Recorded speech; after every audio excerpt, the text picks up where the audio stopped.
মিশকার চোখের সামনেই এক হয়ে গেল সূর্য ও দীপা। চোখের সামনে এই সবটা দেখে মিশকা যেন কেমন পাগল পাগল হয়ে গেছে। কিছুই বুঝতে পারছে না মিশকা যে কি করলাম আর কি হয়ে গেল, কিভাবে এই সবটা হচ্ছে। কোনো কিছু বুঝতে না পেরে চারিদিকে তদন্ত লাগানো শুরু করে দেয় মিশকা, যে কেন হঠাৎ করে সূর্য দীপার প্রতি এত দুর্বল হয়ে পড়লো। আর তদন্ত করে জানতে পারে যে সূর্য সব সত্য জানতে পেরেছে। আর এটা যখনই মিশকা জানতে পারে তখনই মিশকা বলে, না, এটা হতেই পারে না। এত বছরের ফল আমার বৃথা যাবে? এত বছর ধরে আমি যা কিছু করলাম সবটাই ফাও। এভাবে আবারও দীপা জিতে যাবে?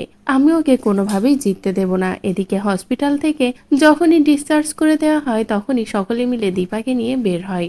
সূর্য তো দীপার কাছ থেকে সরেই না। অন্যদিকে মিশকাও গাড়ির আড়ালে লুকিয়ে থাকে দীপাকে শেষ করার জন্য। এরপরেই যখনই দীপা গাড়িতে উঠতে যাবে ঠিক তখনই মিশকা দীপাকে গুলি করতে গেলে সূর্য দেখে ফেলে বিষয়টা এবং তাড়াহুড়ো করে দীপার সামনে এসে দাঁড়ায়। আর মিশকা দীপাকে গুলি না করে সূর্যকেই গুলি করে ফেলে, যেটা দেখে তো মিশকা নিজেও অবাক হয়ে যায়। এদিকে দীপার চোখের সামনে যখনই এভাবে সূর্য মৃত্যুর মুখে পৌঁছে যায় তখন দীপাও কান্নায় ভেঙে পড়ে।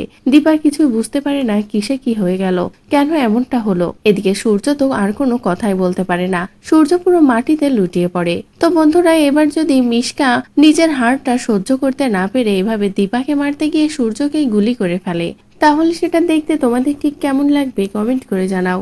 পরবর্তী আপডেট পেতে চ্যানেলটি সাবস্ক্রাইব করো।